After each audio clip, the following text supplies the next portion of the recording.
Let's jump straight into it. I'm going to start with the India perspective first, because as you can imagine, in mid-February, there was a tweet from Doge, and that's all that we've spoken about for the last month and a half.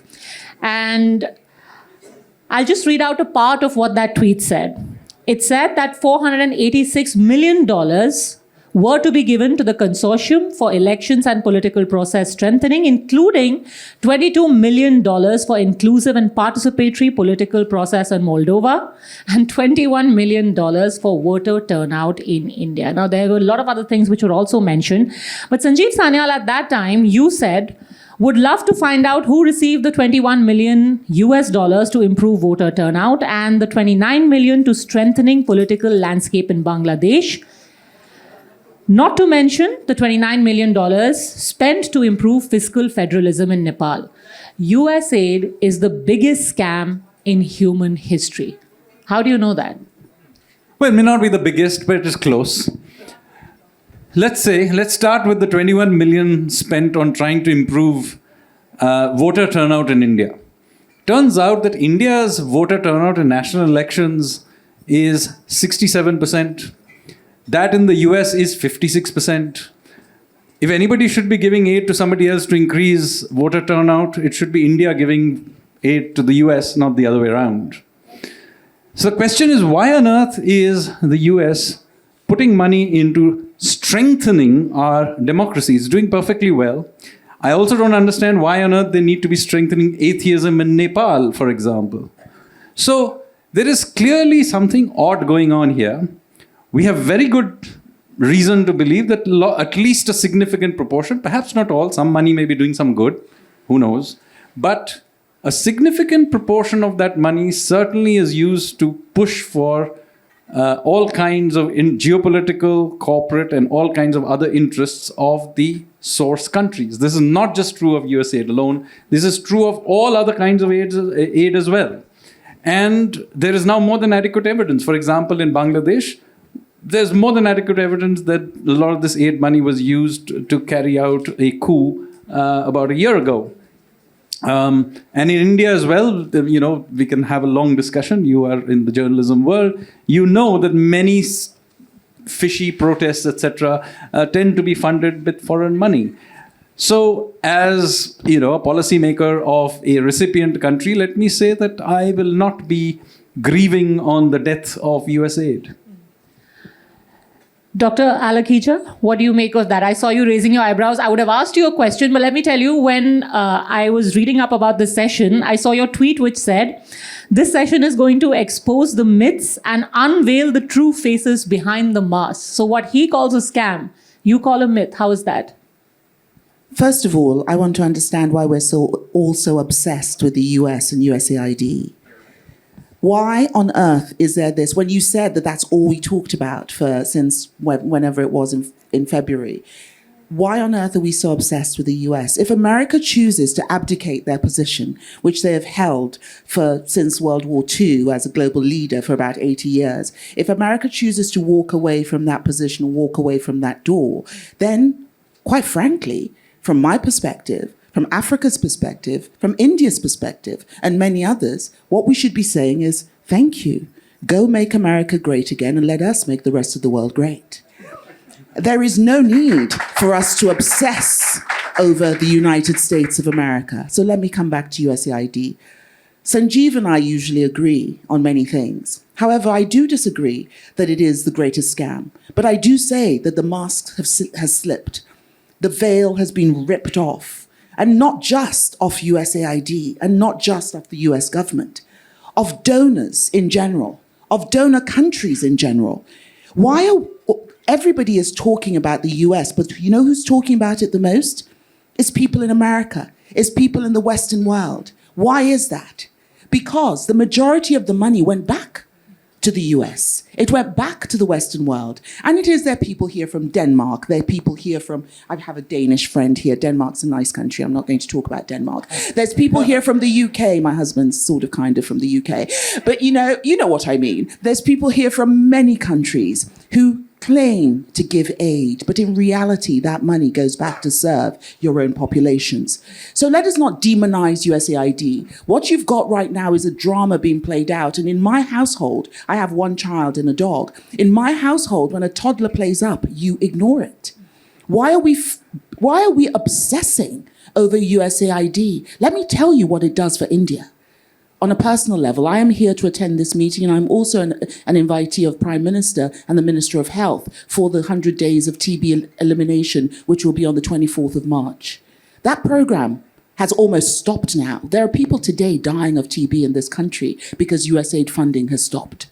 So it's easy to say that, oh my goodness, it is funding election interference, which maybe it does, because there are no permanent friends, only permanent interests. So it has been a tool of interests, for sure, for the US, and as UKAID has been a tool of US, as many other countries, even Switzerland, for goodness sake, the great neutral country in the world. Theirs also is a tool. But we cannot throw away the baby with the bathwater. We cannot take little bits of fake information, add them in with bits of truth, because that is the very definition of misinformation, which is what the entire world is suffering from today. Daniel wants to respond.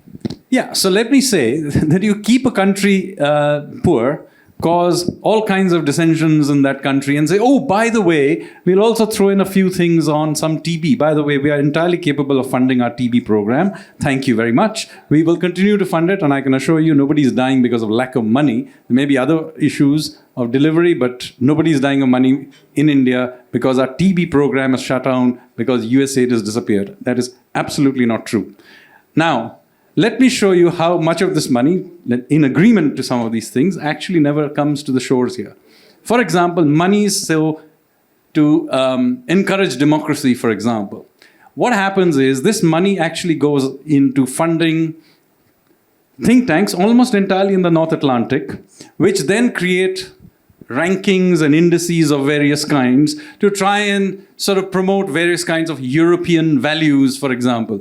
I'm sorry, we know enough about European values from, Vasco da Gama to the great Bengal famine. We, in fact, have a holiday called Independence Day about release from European values.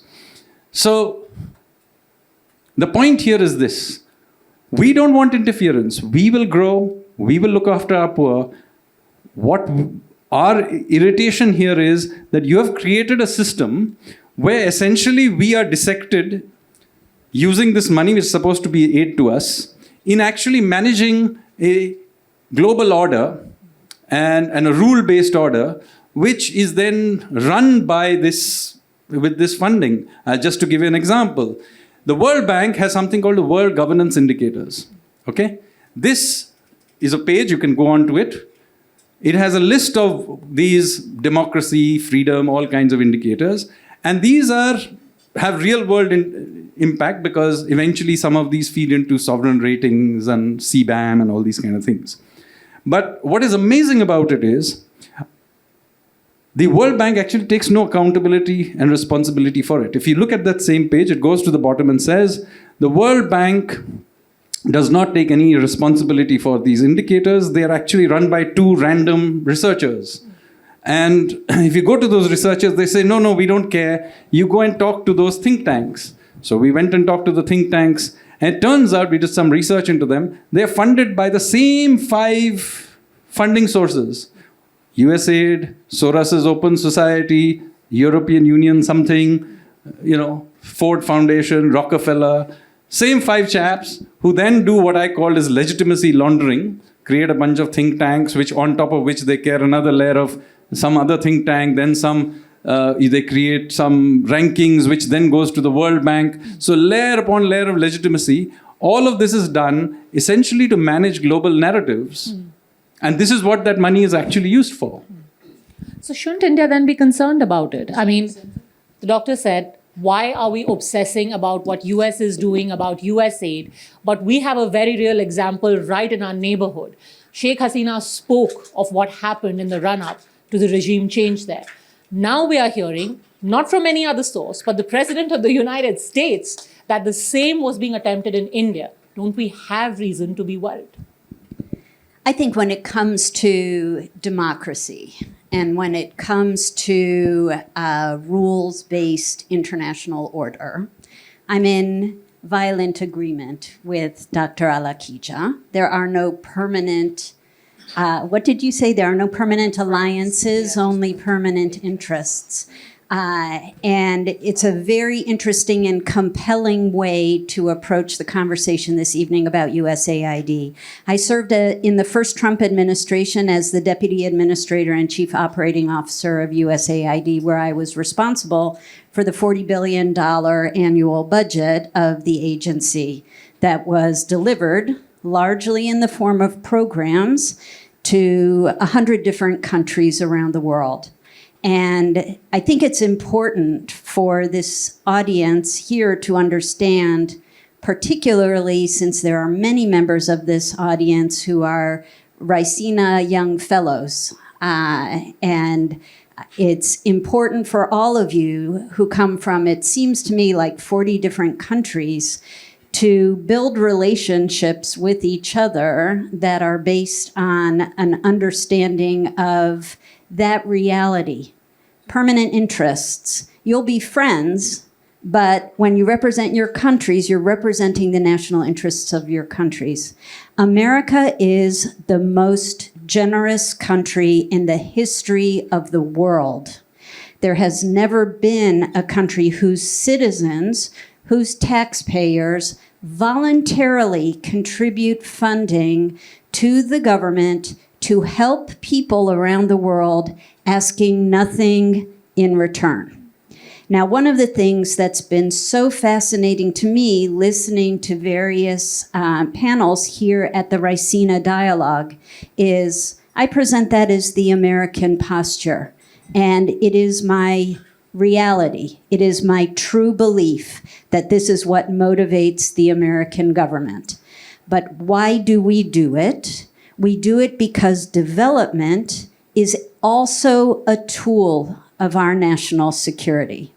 And one of the things that we began to do in the first Trump administration was to make determinations about where our national security interests really laid. And they didn't always lie where they had traditionally been. So there are certain programs, particularly we can say in global health, where the United States has literally, through contributions from taxpayers, saved millions of lives, particularly in what is called the United States President's Emergency Plan for AIDS Relief. Most countries around the world who are recipients of that foreign aid simply refer to it as PEPFAR, and they have it as a line item on the budget of their ministries of health. They don't think about where the funding to save lives from people who many of you are too young to realize were ravaged by AIDS in the 1980s and 1990s, and it has transformed countries around the world. Where did USAID go wrong? That's a really important question. And over time, and I would say with a particular focus on the last 4 years under the Biden administration, USAID was used as almost a personal piggy bank for the Biden administration's agenda of promoting very left of center policies and governments around the world. The transparency that we were used to, not just in the first Trump administration, but in every administration prior, the Obama administration, the Bush administrations, et cetera, all of those administrations regularly reported expenditures to Congress. It wasn't until the 4 years of the Biden administration where somebody thought it was okay not to abide by requirements that Congress be informed of where American money is going. Do I know that there was an effort to undermine the government of Sheikh Hasina? I don't know. And you know what? I probably will never know, probably no one here will ever know, and it'll be based on allegations that were not adequately accounted for 4 years of our government. But if I may, what the US president is saying right now, he's not hinting at lack of transparency or profligacy. What he is hinting at is malafide. He is the one who is now talking about, and while yes, there may be health programs around the world being funded by the very same USAID, but what has been underlined here by the Department of Government Efficiency of the US government is none of that. It talks of voluntary medical male circumcision in Mozambique. Fine, it may be a health initiative. Then there's strengthening independent voices in Cambodia. Gay operas in Ireland. I know, I've read all of the reports. What is this? I mean, this... It's nuts. It's probably accurate. I believe that... Was this then a cover for something else? And this is not me asking it. Again, it is the US president who's saying what was being done in the guise of independent voices in Cambodia or atheism in Nepal or voter turnout in India. Right. I do think, and again, the whole world knew this. We had an absent president for 4 years, and it really put the United States very far behind in terms of a presence on the international stage. What President Trump has tasked the Department of Government Efficiency to do, which, by the way, is not a federal government agency, doesn't have federal authorities. All of this is potentially challengeable in our court system.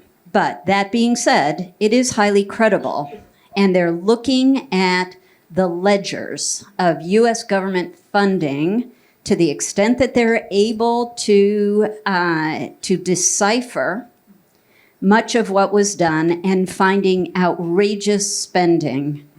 Here's the other thing that makes USAID a very perfect whipping boy for this moment in time, and that is that foreign assistance, despite this American inclination as a people to give and to be generous, when Americans feel like their money is wasted, which is what is appearing to be the case, they get very upset. And there is no built-in constituency in the United States for foreigners. We're a nation of immigrants, but fundamentally, the American people are American. And when they hear about wasteful spending in far-off lands, it's very confusing to them when they're struggling to pay their own bills. I'm sorry, I must. Sorry, Please. Excuse me. We got a few thoughts on this too when you get around to us. I know you got 2-3 very articulate people there, but we got a few thoughts on USA. Yes, please. Beating on USAID. I think it's important, and Bonnie's right. So If I may just finish my thought, because I did start speaking first. Thank you very much. Thank you very much. I'm not an American, and this is not an American panel. So I don't understand why the entire conversation, as I said, is the obsession with the United States of America. I think we have heard about what the United States government is trying to do, and I understand that you obviously also come from America with that accent. So I understand that that is possibly where you're going with that. But I want to say something along the lines of what Sanjeev said, that these countries are not poor. This issue of America being the most generous country on earth that is saving the rest of the world, this is wrong. Okay, let me give you an example of Niger. I come from Nigeria. I'm proudly African. I call myself a Nubian princess. I'm proudly African. We come from Africa, which is one of the richest nations minerally in the world, that has been exploited. That the people will come to our countries, and just like Sanjeev was saying, will take away uranium, for instance, from the nation of Niger, pay us 80 cents for every kilo of uranium, and then go off and sell it for $200 per kilo. Only recently did Niger throw France out of their country and say, no, you cannot have our uranium anymore. So they are now selling their own uranium. And you know what? These countries will come. The United States also built a huge drone base in Niger. I wonder why. And they will come and they will say, we are protecting your country. Then they will come back and say, we're giving you $200 million or $400 million in aid. It is enough. Let the aid stop. Let everybody keep their aid. Let our countries be independent. Let us stand up and look after our own people. Let us stand up and pay our own bills. Do not come and wag your fingers in our faces and tell us how to do elections. Do not come and wag your fingers in our faces and tell us who is male, who is female, who is this, who is that. Do not come and tell us what we do not want to know. Let us be who we are. And that is why I say it is great that the US government have abdicated this responsibility in this moment. Let the world shift. Since World War II, the post-World War II order is shifting. And this is not about USAID. And this is not about the United States of America. This is about a global system. That is the conversation we're having right now. So is USAID good or bad? What is the agreement? Is it good for the country or bad for the country? I don't care what USAID is. I think USAID has done some good in some countries. I think there is an unnecessary fixation with USAID. Like I said, no permanent friends, only permanent interests. USAID has used and wielded their power to manipulate in some places, but also to do some good, to help some humanitarian causes. PEPFAR is one of the greatest examples of foreign assistance in the world. The HIV/AIDS program. But you're saying at the same time, they also exploit the country that they're giving aid to. Sometimes. Yes. How does that help then? You have one program going, but they are taking away your resources. Two things. You can have two truths that can be right at once. But please, my colleague over here would like to speak. So as a kid, I used to go down Rajasthan, and I used to go down to the village schools. And in the village schools in Rajasthan, when teachers taught the school, and I used to go with them, and then when there was a break in the school, some of these kids went to the master's field, and in the field they were doing the weeding. And the master told me, the teacher, he said, listen, the guy who gets the A is the fellow who does the good weeding. That's how I give my grades. Now, if I went back and told a story and said all the village school programs in India ought to be abolished, because I ran into this darn teacher who takes them out weeding and is really a bad deal. I think if I said that, I should be a damn stupid fool, because I'm just sensationalizing one item that I know if I gave it to a red meat class in India or in America, they'll eat it up and they'll say, take all the money off this. So if India in particular complains about AID, and I'm in a very odd situation that Bonnie knows as a good Republican to be supporting and defending AID, everybody talked about, and I've been in India, and everybody mentioned what is the $21 million they did for education, for electoral education. It's probably a boondoggle when people were given money and not given clear instructions how to spend it, and they spend it in a stupid way. No doubt about it. In this country, Green Revolution, every agricultural university, the Wildlife Management Institute in Dehradun, all of these are funded by AID. In this country, the biggest program we run on AID is not that boondoggle program of 21. It is a national electrical grid called SARI. So when you're talking about all those things, it's worth talking about other stuff as well. If the budget of AID, which AID has no control over, AID's budget is the most earmarked budget of any agency in US government. 98% of it is decided by US Congress. It decides that 55% will go to health, which is all the Ebola, all of the, she like PEPFAR, the President's Malaria Institute, all the tropical disease stuff, the operating fund of WHO over and above the contribution, that's where that money goes. The second chunk of money, 30%, goes to food security. Largely the program of WFP. So anytime you have a humanitarian, that's where that money goes. The remaining goes for education for some brilliant reason that some people came around and talked about, was for second-grade education. In all these three categories, because the government says this is how you're going to spend it, at every darn agency, because you got lousy bureaucrats, they sometimes have the money and a category and they don't know how to spend it. And so they spend it in goofy programs like the ones mentioned here. The answer to that is get bureaucrats with some steel and get politicians to say, do your damn job. Now that is true for every agency. And unlike other people, I'm not going to go down here and say which country does it better, which aid agency anywhere in the world, which UN agency. And in fact, the irony of this argument is rather remarkable. Because in the first Trump administration, a lot of people said, as they did, that we need to shut AID offices in the journey of self-reliance. The job of a development assistant is to end the need for it and shut offices down. India was the #1 damn country born to shut it down. Why didn't we shut it down? Because the government begged us not to shut it down. So sitting here and listening to this nonsense, they're bloody well that, oh my God, AID is doing it. We want to wrap the damn office up. And people said, no, please don't. Why? Because of the TB program. Why? Because of the Saudi program. Now, it's true. I'm not going to defend the goofy programs that are happening. And the problem then is very bureaucratic, and is that you give them more money, they have to spend in that category. That's how that happens. Now, another important thing that comes into AID when people talk, and this is broadly in development.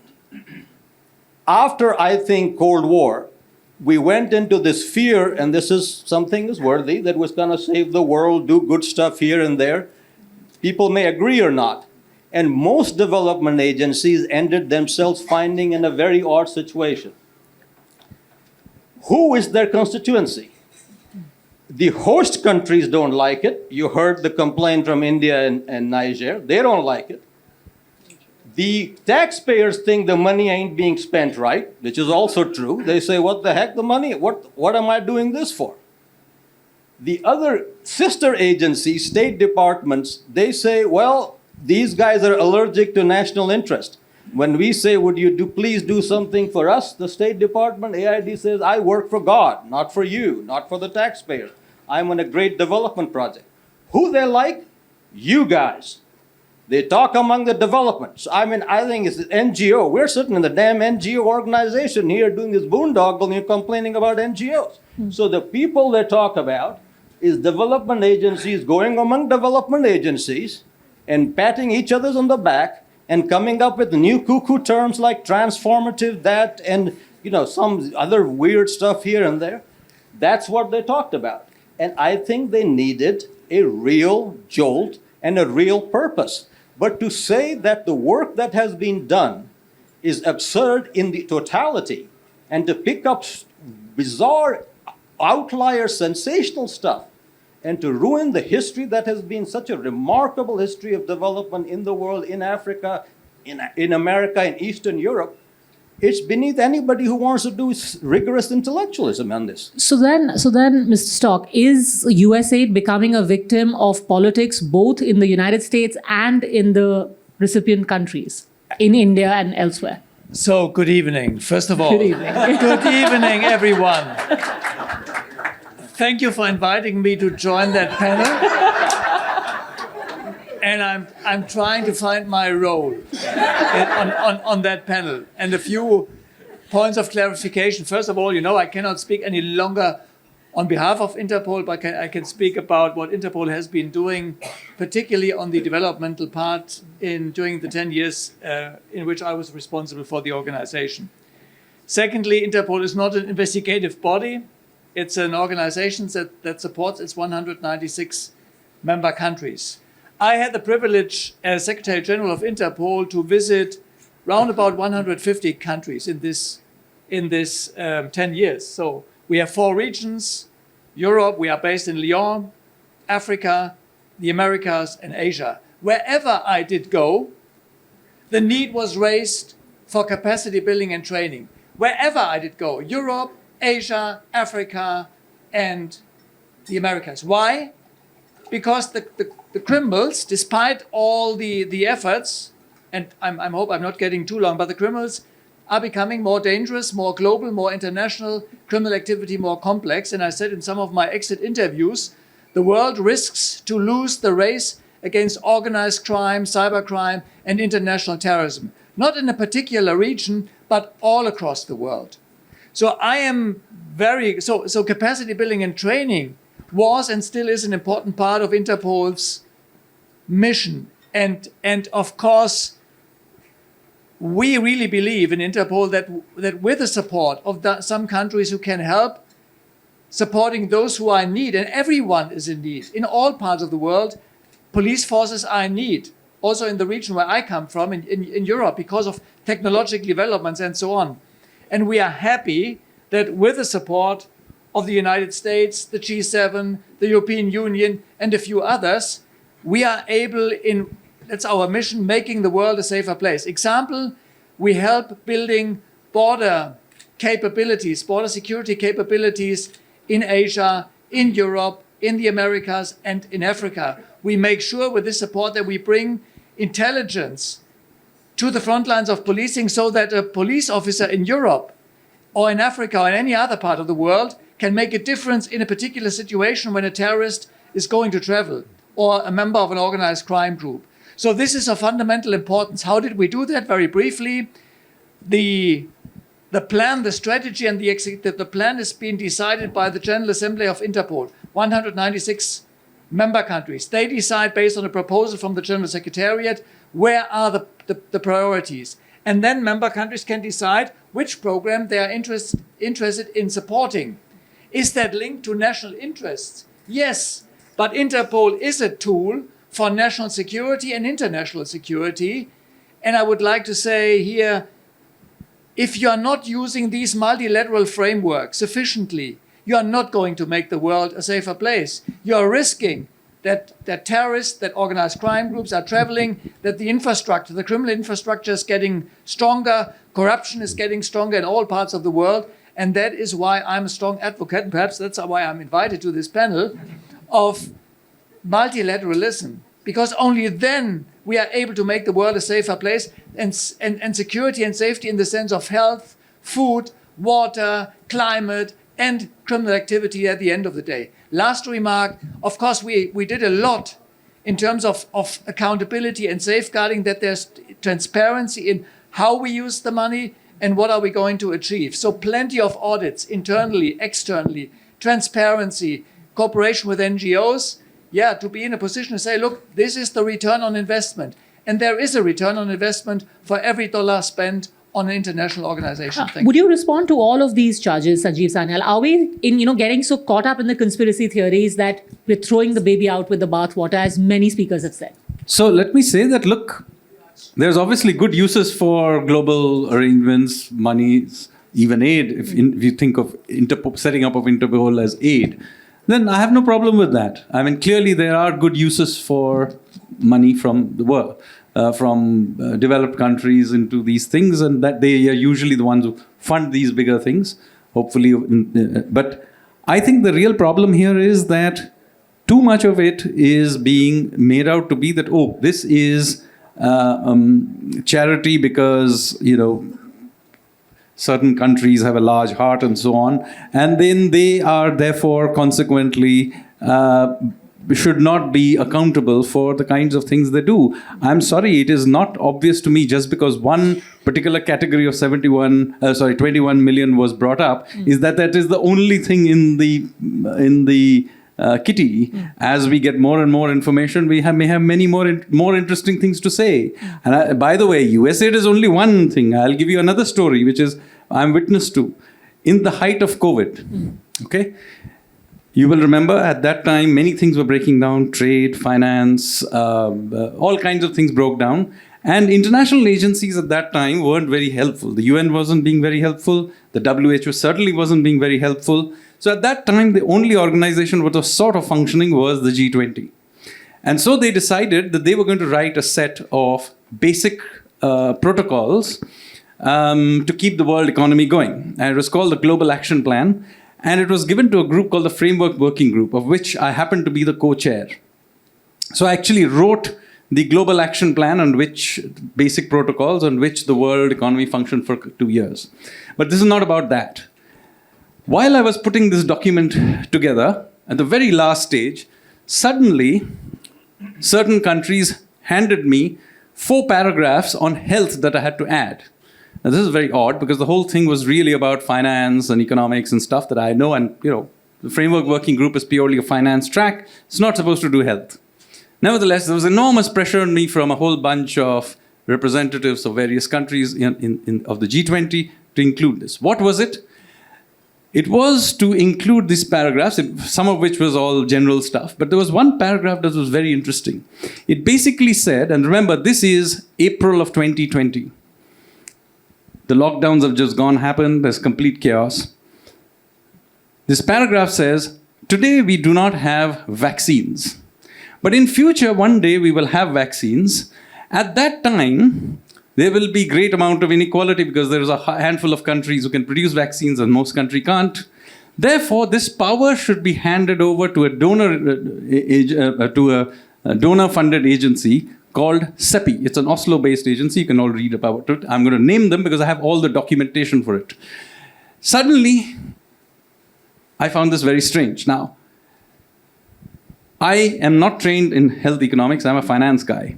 I nearly put it in. It just happened to be, I began to check what this is. And then I discovered that this was not a government agency. It was just funded by a bunch of private foundations.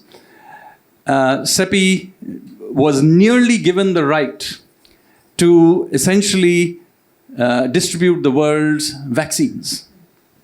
Now, this is the kind of thing that pops up all the time on my radar. It's a different matter that I was supported by both the Prime Minister and the Finance Minister to basically force it out. I was supported by several other countries to keep it out. But just imagine, if I had not noticed this paragraph, suddenly India, for example, as a producer of vaccines, we would have given up our right to distribute the vaccines that we were producing. So you're saying this aid comes with strings attached? All kinds of things are used to insert. And all of this, by the way, a lot of the pushing happened, of course, by certain governments which are in the panel of the G20. But the biggest pressure came, interestingly, from a bunch of aid agencies or private foundations, in some cases. I will not name those. But it was extraordinary and how much pressure there was, not only to do that, but also to then allow in a bunch of mRNA vaccines into India. Sanjeev, my friend, I have to say on this very point, which pains me deeply, but we're going to have to diverge because I am the chair of the Access to COVID Tools Accelerator. And during COVID, I was I still am WHO Special Envoy. There was never a time. I chair a meeting every Thursday that includes the CEO of CEPI, Gavi, WHO, the Global Fund, World Bank, all the multilateral institutions. That is what I do. There was never a time. What you had was intense lobbying from some people in a little group to include some language because they were trying to up their funding. That was never going to happen. That was never going to, and this is what I mean about misinformation. So that is a beautiful example right there. This is what I mean about misinformation, that there's a little bit of truth mixed into a little bit of this. And I don't think my colleague over there and I disagree too much on too many things. That yes, I mean, apart from the grandstanding about taxpayer money, etc. But yes, we are talking, all of us, I think, are talking about the need for self-determination. We're talking about multilateralism. And I think it is time for a new multilateralism. But you think this was just a quibble with language and not an effort to try and take the right to produce vaccines away from India? Nobody was trying to take the right to... I mean, Serum is the largest producer of vaccines in the world. Serum Institute of India. They're the largest producer of vaccines in the world. This is one subject that I know a lot about, but Sanjeev and I will talk about it over whiskey. So, I mean, nobody was trying to take that right to produce from anyone. There was one group. Not right to produce, right to distribute. The right to distribute is also not taken away from anybody. For low and middle income countries, it is Gavi is the group that deals with distributing vaccines for low and middle income countries in the world. For children. So not just for children, for all age groups. So, I mean, let's not get into this. We can talk about that in a minute. Why not? But because we don't have time. This seems to be a very different interpretation of the same situation. Let's get into it. Let me explain it to you then. So, when COVID happened... We might have objections from the other speakers. Yeah. No. I think Kosh wants to come back. Can we ask for permission just so I can explain this? You got permission, you got 10 minutes, have at it. 10:30, that's all yours. Thank you very much. You're so kind. So let me explain what happened with vaccines, because I think this is also something that is a huge point of misinformation around the world. Okay. So CEPI... I mean, they would be mortified that this conversation is being had about them in India, and I'm not carrying water for CEPI, but I do know that this is not true. CEPI... I saved all the emails. Okay, good. You can send them to me. The CEPI vaccines that they actually invested in never came to market. They never came to market. So there wasn't a single CEPI vaccine that came to market. Exactly. So why did they want to distribute ours? Well, anyway, as I said, lobbying by a few people, perhaps. And I was at every single one of those G20 meetings during the India G20 as well. I represented the Africa Union. That happened in 22. Okay, 22. Okay. Yeah, but I'm 23. 20. I'm talking about 2020 April. Yeah. Okay, we have the last 10 minutes. I think there are a lot of hands going up. People really want to ask questions. So I'll quickly start taking questions. Yes, Pranjal there. Thank you. Great discussion. I think the key word here, Padmaja, and for all of you, is not about aid. I think the key word is influence. What we have to look at is what is the influence, which is the return on investment on aid. Aid is also a bit of a drug, and we know that many countries are force-fed aid to make them dependent on it. And when you see, and Sanjeev will endorse that, when countries like India said no to aid, there was in some ways a pushback. I think the question is that we don't question aid, but if you use that as a tool of influence, is that acceptable? And the most important point is, are we at a turning point now with all these exposures that it is no longer going to be possible to use aid in return for influence? Bonnie, would you like to take that?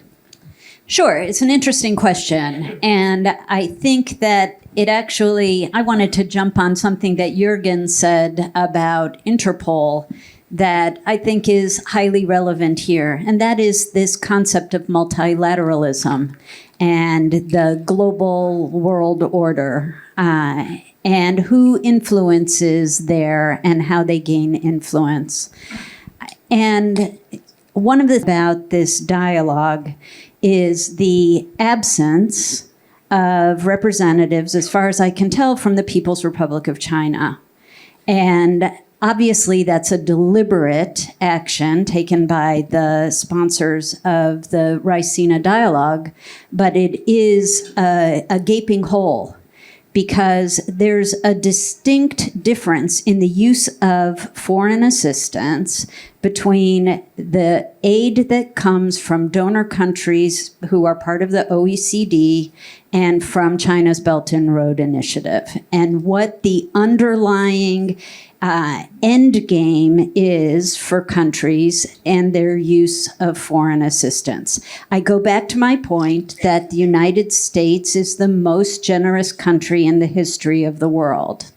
And I repeat that because people are still trying to come to America, whether legally or illegally. People are not knocking down the doors to break into China or to break into Russia or to break into Iran. And their use of foreign assistance is an effort to gain that influence. America already has the influence. It is still the country that people flock to for education, for opportunity, and for immigration. And that's great. That's the gem that we have. We should nurture it. But at the same time, I think we would all here be naive if we walked away from this conversation and said, America bad, Global South good. I think that the conversation has to be around what is the appropriate use of foreign assistance and how are malign actors around the world using that. We haven't gotten into that in this conversation, and there's been a lot dumped on the feet of the United States, which I take umbrage with, because the fact of the matter is that we have been there when countries have been in crisis, and we never even ask for thanks. There is one country in the world that no matter what, they always thank the United States. They haven't been the recipient of foreign assistance in decades, but they know the importance of it to them at their founding, and they always say thank you. And that's Taiwan. And it always surprises people when I say that, because they always think, oh, certainly it's my country. And it never is. And so I point that out, that we don't ask for things in return. We do find that foreign aid can be an effective tool in building partnerships, in building alliances. Bottom line of the Trump administration is we don't have to build alliances with everyone in the world. And there will be alliances that have been fraudulent, that have been based on ether, that haven't been viable, and those will go by the wayside. And America will partner with the countries that want to be true partners with it. I want to raise an issue, though, but this is slightly cynical tone, and including on influence, and here's how I respond to it. Another irony. My job, I was with Bonnie about aligning aid, USAID, with national interest.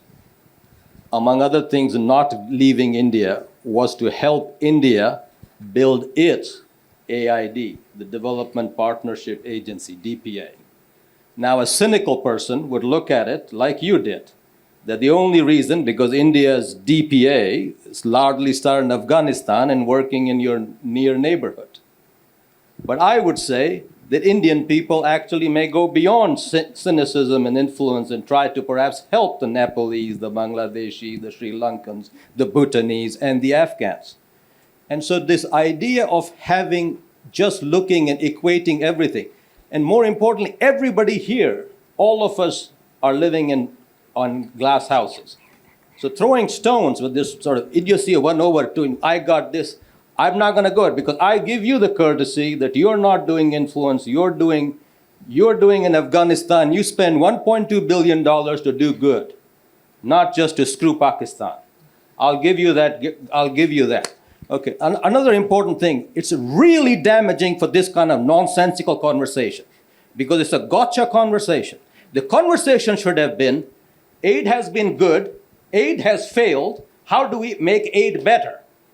As opposed to, I got you, I got this, let's not talk about America, they did this. There are literally people everywhere from the Pacific Islands to everywhere in Africa, all the way down there, tremendously, absolutely near urgent needs. And we are failing them. And we are failing them because of our own bureaucracy, of our own muddled politics, our utter lack of intellectual curiosity to do and figure out how best to do this, as opposed to finger pointing. And we can finger point at each other till the sun comes down. And it is shame on all of us. We haven't spent 1 hour talking about what was the real issue in India, how did we fail it, and what's the better alternative. Not a single damn discussion on it. I can point fingers till the sun comes down. But thank you very much for the moment. Hello, I'm Sunita from Nepal. So the room is heated up with the discussion, and I'm pretty sure that you have stolen sleep of so many people. So my question is, it's something related with solution-oriented. What safeguard can be implemented to ensure that humanitarian aid is not weaponized or politicized by actor with covert interest? So thank you very much for all your presentation. I'm Hamza Saudi, senior economist at the Policy Center for the New South, and I'm from Morocco. So as I see, there is too much focus and so much tension on official development aid. So I'll turn a question to another aspect. So if we see illicit flows going from Africa outside, it's around $90 billion each year. It's more than the total FDI that Africa receive each year. So let's take it. In 2021, according to the World Bank, the FDI inflows to Africa, it's around $74 billion.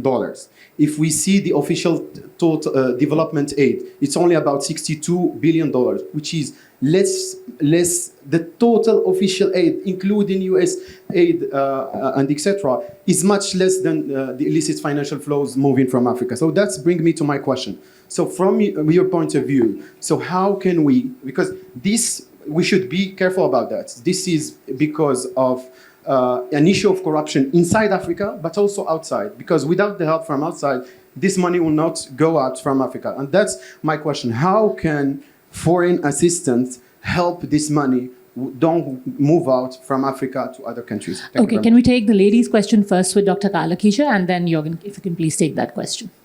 Thank you very much. Thank you for the question on humanitarian assistance. And with this, I'm going to go to Bonnie and say thank you, which I actually did say whilst you were sitting at the table. I used to be the chief humanitarian coordinator. I acted in role as chief humanitarian coordinator for the crisis that was caused by the ISIS in northeast Nigeria and the Lake Chad region for many years.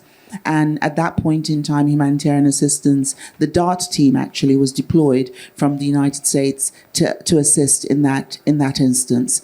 How do we safeguard humanitarian assistance? The point, your question is actually very linked to the question from my brother from Morocco, because the reality of the matter, and it's not about finger pointing, and it is about influence. The reality of the matter is that there is money within our countries.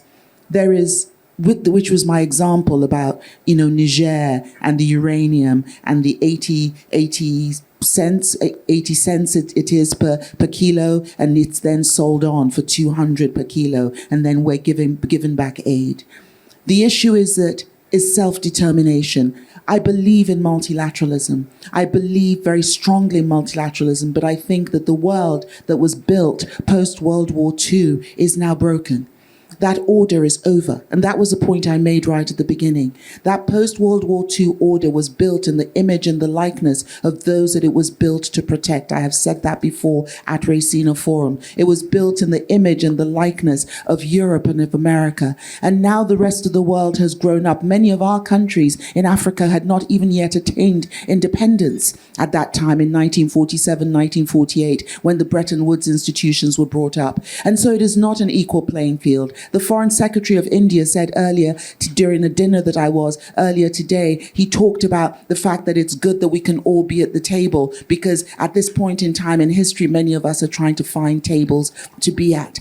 We're at a critical juncture in history where we do need to safeguard, but we also in Africa need to keep our own resources, and we need to stem the flow from our continent and from Asia and from other places outward, which then comes back covertly as aid. I think that is what we're talking about. We're not saying we're not thankful for those who have come to help. We're not saying we're not thankful for those who have reached out an arm of assistance. But my brother here is absolutely right that it has been weaponized.